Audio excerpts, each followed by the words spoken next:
નમસ્કાર દર્શક મિત્રો, હું આપની સાથે છું રાખી અંજારિયા. સ્વાગત છે આપનું કચ્છ ઉદય ટીવી ન્યૂઝમાં. તો દર્શક મિત્રો, જોઈએ આજના સમાચારો વિસ્તારથી. 23મી જૂનથી કચ્છ સહિત રાજ્યોમાં પ્રવેશોત્સવ શરૂ થવાનો છે. ચૂંટાયેલા નેતા અને વિવિધ અધિકારીઓ બાળકોને શાળામાં પ્રવેશ અપાવી રૂપકડી સલાહ આપી ફોટો ખેંચાવશે. પરંતુ નખત્રાણામાં આવેલી પોલીસ લાઇન પ્રાથમિક શાળાના વાલીઓ અને વિદ્યાર્થીઓ ઈચ્છી રહ્યા છે કે પ્રવેશોત્સવના તાયફામાં નેતા કે અધિકારીના બદલે આ સ્કૂલમાં શિક્ષક આવવો જોઈએ. કારણ કે જરૂર ગુરુજનની છે. શાળામાં ધોરણ 1 થી 5ના વિદ્યાર્થીઓને ભણાવવા સાથે આચાર્ય સહિતની તમામ જવાબદારી એક જ શિક્ષકના સિરે છે. શિક્ષકોની ભરતી કરવાની માંગ સાથે તાળાબંધી કરાઈ હતી, જે બાદ તંત્ર દોડતું થયું હતું. વાલીઓએ કહ્યું હતું કે વિદ્યાર્થીઓનું ભવિષ્ય અધરતાલ છે. સરકાર એક બાજુ શાળાઓ ઉપર શાળાઓ બંધાવી રહી છે, પરંતુ શિક્ષક ગટની સમસ્યા નિવારાતી નથી. નખત્રાણા પોલીસ લાઇનમાં છેલ્લા ઘણા સમયથી શિક્ષક ગટ છે, જેના કારણે આ વિસ્તારમાં રહેતા નબળા વર્ગના લોકોના બાળકોના ભવિષ્ય પર અસર થઈ રહી છે. શાળાના ઓરડા પણ અત્યંત ખરાબ હાલતમાં છે, જેના કારણે ગમે ત્યારે પોપડા પડે અને વિદ્યાર્થીઓ ઉપર જડુમતું જોખમ ઊભું થઈ રહ્યું છે. ના છૂટકે વિદ્યાર્થીઓને શાળાની બહાર અભ્યાસ કરાવી રહ્યા છે. સમસ્યા લઈને વાલીઓએ આજે સવારે શાળા ખુલે એ પહેલા પ્રવેશબંધી કરી દીધી હતી. તાળા લગાવી દીધા હતા. શિક્ષકોને પણ ના પાડી દીધી હતી. જો સમસ્યા નહીં નિવારાય ત્યાં સુધી શાળા ખોલવા આપશું નહીં એવી ચીમકી ઉચ્ચારવામાં આવી હતી. વિરોધના પગલે તંત્રના જવાબદાર અધિકારીઓ દોડી આવ્યા હતા અને શિક્ષક ગટની સમસ્યા નિવારવા માટે ખાતરી આપી હતી, જે બાદ તાળાબંધી ખોલવામાં આવી હતી. બાળકોની ખુલ્લા આંગણામાં ભણવાની નોબત આવી હતી, કારણ કે શાળાના ઓરડા જર્જરિત છે. અત્યાર સુધી વાલીઓ વિરોધ કરતા રહ્યા હતા, પરંતુ કોઈ ન ફરક્યું. આજે વિરોધ થતા આગેવાનો દોડી આવ્યા હતા. જોકે વાલીઓએ સ્પષ્ટ ચેતવણી આપી છે કે અઠવાડિયામાં સમસ્યા નહીં ઉકેલાય તો ફરી તાળાબંધી કરવામાં આવશે. ટીપીઓ ગૌતમભાઈ ચૌધરી, નખત્રાણાના પૂર્વ સરપંચ ડાયાલાલભાઈ સિંઘાણી, કરમશીભાઈ બડિયા, ગૃપાચાર્ય ડીકે પરમાર, સીઆરસી દિગ્વિજયસિંહ સહિતના દોડી આવ્યા હતા. શિક્ષક ગટ નિવારવામાં આવશે. નવા 2 રૂમ સેટ બનાવી અપાશે. બાથરૂમની સારી સુવિધા અપાશે. હાલમાં ઓરડાઓનું રિપેરિંગ થશે તેવી ખાતરી આપી હતી. શાળાના આચાર્ય છાયાબેન પટેલે જણાવ્યું હતું કે અમે શાળાએ આવ્યા તે પહેલા વાલીઓ આવી ગયા અને તાળાબંધી કરી હતી. જવાબદારોએ ખાતરી આપતા તાળા ખોલવામાં આવ્યા છે. હું 2011 થી અહીંયા છું. મને આ સ્કૂલમાં 15 વર્ષ જેવું થઈ ગયું. વાલીઓનો અમને સહકાર બરોબર જ મળ્યો છે, પણ હમણાં છેલ્લા પોણા 2 વર્ષ એવું છે કે શિક્ષકો જ નથી. 1 થી 5 ધોરણમાં, બાલવાટિકાથી 5 ધોરણ એટલે 6 ધોરણમાં ઓનલી 1 હું એકલી જ છું. હું આચાર્ય છું, BLO નું પણ કામ કરું છું ને FIR ની પણ જેવી કામગીરી કરી છે. અને 6 થી 8માં હાલ 2 શિક્ષકો છે.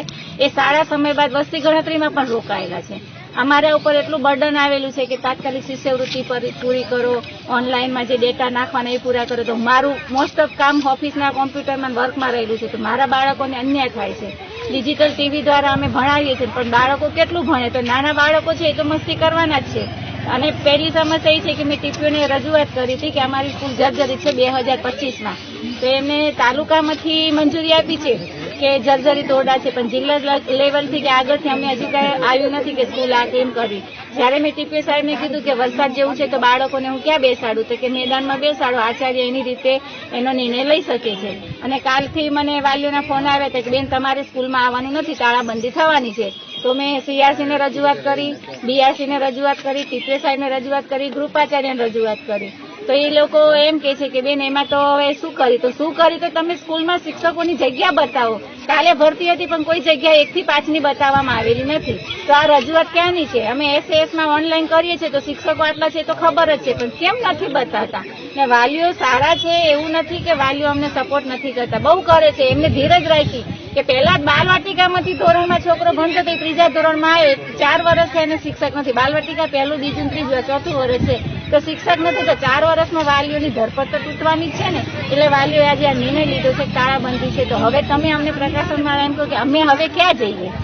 અમારી સમસ્યા આજની તારીખમાં એ છે કે પોલીસ લાઇન જે ટાઇટલ છે અમારી સ્કૂલમાં, જે અમારી એરિયાની બાજુમાં જે આવેલી છે નખત્રાણા પોલીસ લાઇન પ્રાથમિક શાળા છે, એમાં સમસ્યા મેન મુખ્ય ઘણા સમયથી એ છે કે બાળકો જે ભણે છે એના માટે કંઈ ઓરડા નથી, પૂરો સ્ટાફ નથી, અને પરિસ્થિતિ એવી ગંભીર છે કે ઓરડા જે હાલની સમસ્યામાં જે છે પરિસ્થિતિમાં એ રહેવા લાયક નથી. કારણ કે મોટા મોટા પોળા પડે છે, એમાંથી ગાબડા પડે છે, ક્યારે અકસ્માત થાય એનું કાંઈ નક્કી નથી. ને સરકારનો એક નારો છે કે બેટી બચાવો બેટી પઢાવો, કારણ કે આ હવાઈ વાતો છે.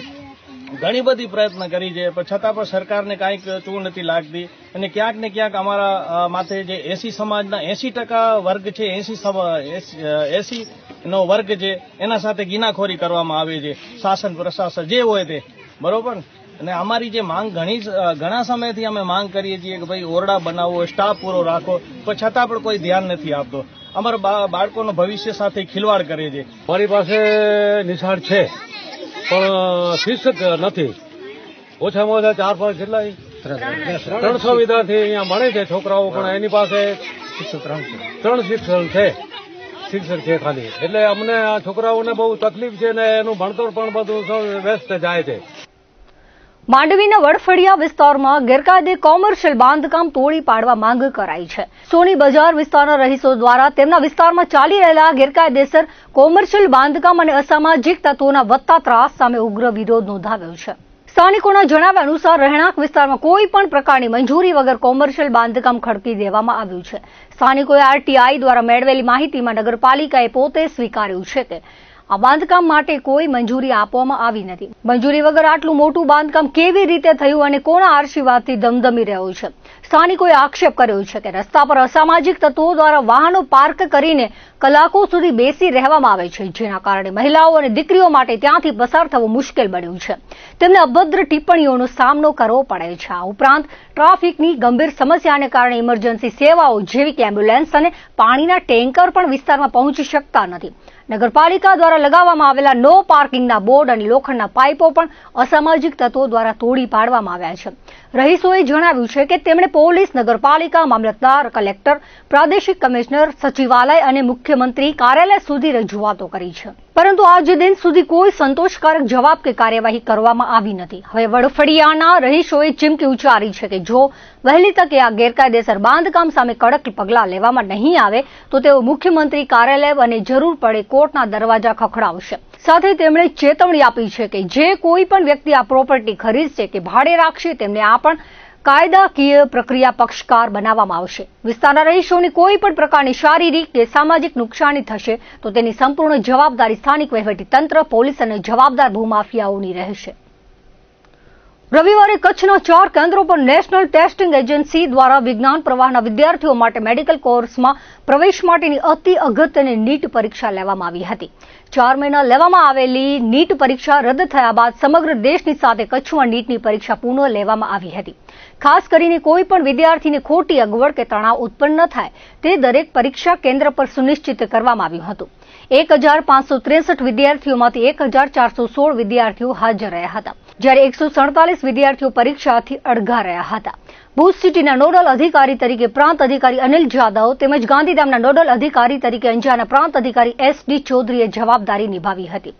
સરિતાબેન શર્મા, આચાર્ય Kendriya Vidyalaya air force city coordinator Bhuj અને વિનોદભાઈ મહાવર, આચાર્ય Kendriya Vidyalaya railway Gandhidham city coordinator Gandhidham ખાતે સંકલન કર્યું હતું.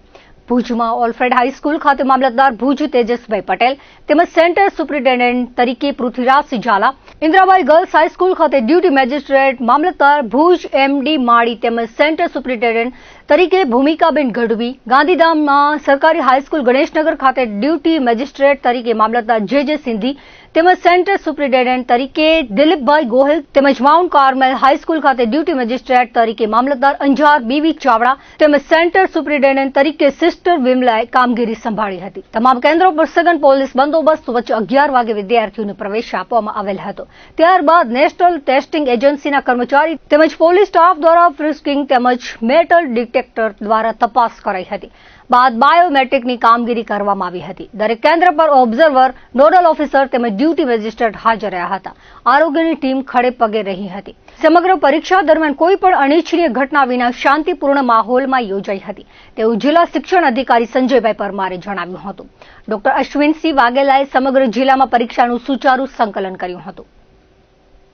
નખત્રાણા તાલુકા સ્વાગતની બેઠક મળી હતી. પ્રાંત કચેરી ખાતે તાલુકા સ્વાગત કાર્યક્રમમાં 5 પ્રશ્નો છવાયા હતા, જેમાં મુકુંદ એસ ગઢવીએ ખાંભલાના સર્વે નંબર હુકમમાં ફેરફાર નોંધ, વિશાલભાઈ જોશી નખત્રાણાના શ્યામનગર પ્લોટ બાંધકામ વિસંગતતા, મંજૂર પ્લાન અને સ્થળ ચકાસણી કાર્યવાહી કરવા, સૌથી જૂના પ્રશ્ન લાંબા સમયથી ચાલતા ઉગેડીના અર્જુન હિરજી પટેલ ગ્રામ પંચાયત ગેરકાયદેસર દબાણ કરીને આંગણવાડીની માલિકીની કોની છે તેની ખરાઈ કરવા બાબતે પ્રશ્ન પૂછી રહ્યા છે.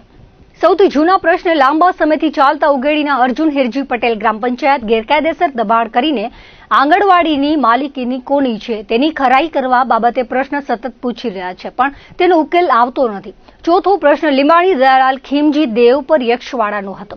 મંજલ ગામ ખાતે જમીન પરથી પસાર થતી ટ્રાન્સમિશન લાઇનનો રૂટ પરિવર્તિત કરવા સહયોગ મળવાનો હતો. પાંચમો પ્રશ્ન લાલજી મેઘજી મહેશ્વરીને સિમેન્ટ બ્લોક બનાવવા માટે દેવ પર યક્ષ ગામે સરકારી જમીનની માંગણી બાબતોની અરજી અંગેની કચેરીએ લાંબા સમયથી કાર્યવાહી ન થાય તે બાબતોની રજૂઆતના પ્રશ્નો ઉઠ્યા હતા.